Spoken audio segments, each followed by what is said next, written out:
Hi, it's Mary Sue. I've been thinking lately about my history as a cyclist and my connection to the National Multiple Sclerosis Society. One of the photos in the email shows Bob and me on our wedding day in 2011, with our bikes, of course. We first met in 2001, and cycling was an important part of our relationship from the beginning. So we figured at least one of our wedding pictures had to include our bicycles. Over the years, Bob and I rode 10 MS events together, back when they were called the MS 150. At the time, neither of us knew anyone with multiple sclerosis. Friends would ask us what motivated us to do the ride year after year.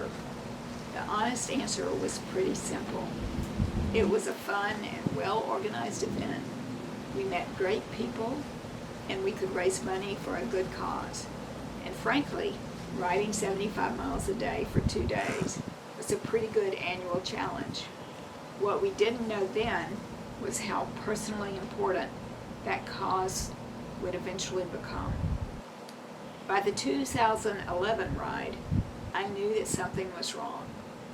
I was becoming uncomfortable getting on my bike and riding in a group because I didn't feel as if my balance was good enough. I didn't understand why. By 2012, even though I still didn't have a diagnosis, I stopped doing the bike MS events.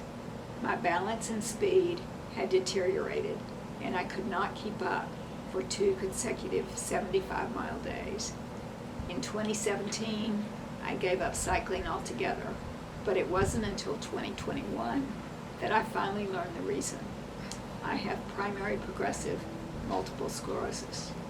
And that's why this photo of me from 2004 is particularly meaningful to me. I'm standing next to a sign showing how much money I had raised for the MS Society the year before. It's strange to look at that picture now and realize that I can no longer ride to raise money. But Bob and I are still doing what we can. In fact, this October, Bob will be riding his 26th bike MS at 75 years of age. And there's something else that is really striking for me. Back in those early years when Bob and I were riding together, the medication I'm taking today, one that has effectively slowed the progression of my disease, didn't exist. Think about that for a moment. The research that people supported years ago helped make treatments like mine possible. And without the treatment I'm receiving, my MS could simply continue unimpeded. We've seen what has happened to people who were diagnosed years earlier than me and didn't have effective treatment available to them at the time. The result is frightening. Having MS has made me understand in a very personal way just how important research is and why we can't stop now. Because there are still people being diagnosed today who need better treatments. There are people whose lives could be changed by the next breakthrough, and the National MS Society has helped to fund the development of every treatment available today.